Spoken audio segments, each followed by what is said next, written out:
महाभारत। अंक 4। धृतराष्ट्र का गांधारी से विवाह। तो जैसा कि हमने पिछले अंक में जाना कि राजा शांतनु के अकाल मृत्यु के बाद महर्षि व्यास के 3 पुत्र हस्तिनापुर में जन्म ले चुके थे, धृतराष्ट्र, पांडु और विदुर।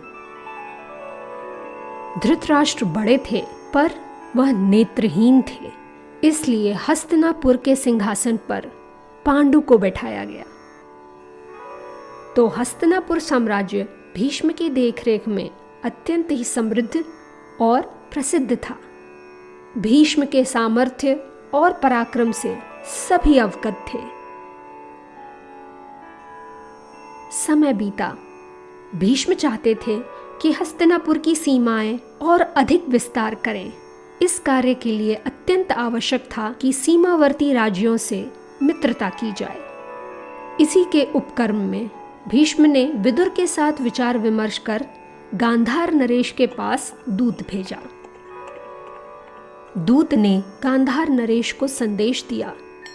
हस्तिनापुर के दूत ने गांधार नरेश को संदेश देते हुए कहा, हे महाराज गांधार नरेश, शांतनु पुत्र भीष्म ने राजकुमार धृतराष्ट्र के लिए आपकी बेटी गांधारी का हाथ मांगा है।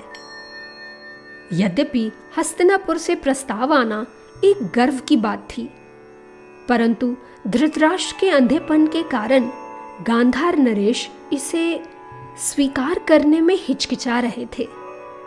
जब गांधारी ने अपने पिता के धर्म संकट को समझा तो उसने अपने पिता के समीप आकर कहा, पिताश्री, आप इस प्रस्ताव को स्वीकार कर लीजिए।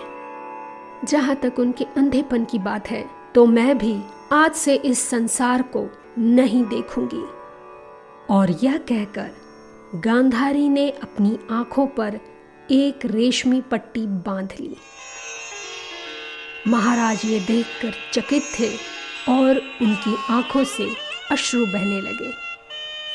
उन्होंने इस विवाह के प्रस्ताव को स्वीकार कर लिया। गांधारी का विवाह धृतराष्ट्र से संपन्न कराया गया।